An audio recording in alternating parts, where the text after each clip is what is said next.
Hello mga kababayan, welcome back sa channel ko. Habang nasa malayong lugar ngayon, si Daddy Frankie, alam nyo ba si Ate Ansing ay pinagmamalupitan itong si Kuya Oliver? O, di ba? Pinaghihigpitan, sobrang strikta, dinadaan ang kanyang pagmamalupit o pagiging strikta habang wala si Daddy Frankie. Di ba, paano na si Kuya Oliver? Na ngayon ay nasa malayong lugar si Daddy Frankie at gumagawa ng misyon para sa mga kababayan nating mahirap sa Visayas at Mindanao. Ginagawa ni Ate Ansing, alam niya namang napaka-inosente ng kapatid nito, siya naman tong gumagawa ng issue o ikagagalit ng mga tao sa kanya. So, paano na yun, Ate Ansing? Pinaghihigpitan mo ng sobra itong kapatid mo. So, saan na lulugar si Kuya Oliver? Lalo na sa sarili niyang pamamahay. Pagdating sa sarili niyang pamamahay, alam naman natin na kanya talaga yan. Lahat ng permiso ay magmumula kay Kuya Oliver. Dahil binigay ito ni Daddy Frankie, ipinatayo. So walang karapatan si Ate Ansing sa bahay. Diba? Ito naman si Kuya Oliver is sobrang tahimik at hindi niya magawang magreklamo. Kahit na pinaghihigpitan siya ni Ate Ansing.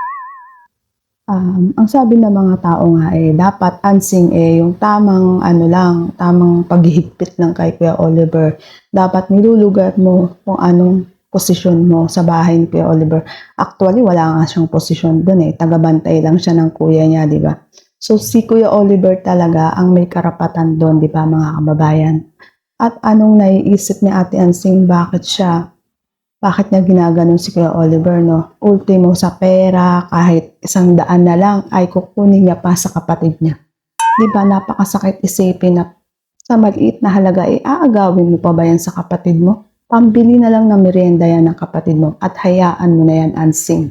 Sobrang paghihigpit ni Ansing. Maraming netizen nga ang nagagalit, no? Hindi natin alam kung si Daddy Frankie hindi rin natutuwa sa ginagawa ni Ansing sa kanyang kapatid. Ate Ansing, kung gusto mo talaga maging fully recovered yung kapatid mo, kailangan nagsisimula din sa iyo, no? Sa pagiging mabait mo sa kapatid mo.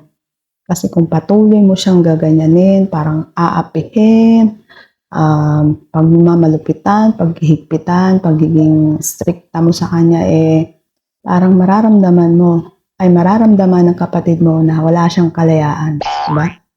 Kasi sa tagal na nakulong ni Kuya Oliver, aalisin mo ba sa kanya yung karapatan na maging malaya? Lagi mo sinasabi sa interview na lumalayo o pumupunta sa ganung lugar si Kuya Oliver. No? Hayaan mo lang siya mag-explore kasi gusto niyang mapuntahan niya ang iba't ibang lugar, di ba? Gusto niya makisalimuha sa ibang tao. Gusto niya makipagkwentuhan. At ito naman si Ansing ay sobrang hinihigpitan ng kapatid niya. Ang gusto kasi ni Kuya Oliver is parang makibanding sa iba, di ba? Di ba kung mapapansin niyo sa interview ni Ate Ansing, ang gusto ni Ansing wag siyang gumala. So ano nga naman pagkakalibangan ni Kuya Oliver sa loob ng bahay, di ba? Minsan hayaan lang natin mamasyal yung tao, di ba? Diba minsan nga nagsimba din to si Kuya Oliver. So okay yun. Okay yung ganong bagay na ginagawa niya. Pero yung sobrang higpitan ni Ansing at striktang babaeng to hindi na tama yun. Alalahanin mo, Ansing, kuya mo yan. Mas matanda pa sa'yo yan. Dapat nga siya yung masunod Diba? Kasi pagdating sa pera, hinihigpitan mo pa rin. What if pa sa ibang bagay? Diba? So, ang daming ang followers si Daddy Frankie na nakakapansin sa ugali ni Ansing na gumagawa lagi ng eksena. Namamasyal yung kapatid, higpitan, diba? Bibigyan ni Daddy Frankie ng pera, kukunin ni Ansing. Yan nga ang mga feedback ng mga followers na parang hindi maganda. Dahil ultimo maliit na pera ay kukunin pa sa kuya niya. Diba? Dapat nga Ansing, ikaw yung nagbibigay ng pera sa kapatid mo pang merienda. Diba? Hindi yung parang ikaw pa yung bibigyan ng kapatid mo. Kayo yung nasa tamang ayos, mag-asawa. Yan nga ang madalas na nababasa ko sa mga komento ng mga netizen. At sabi nga ng mga tao, bigyan ng chance itong si Kuya Oliver na ma-explore ang mga bagay-bagay. Ano sa tingin nyo? Tama, di ba?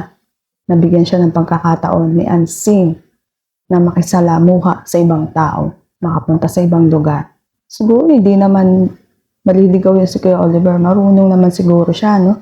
Umuwi, di ba? Nakapunta nga siya sa isang lugar. Siyempre, marunong din siyang umuwi, di ba? Saka na sa tamang edad na yung kuya mo. Alam niya na kung anong ginagawa niya. Alam niya na kung ano at tama't mali.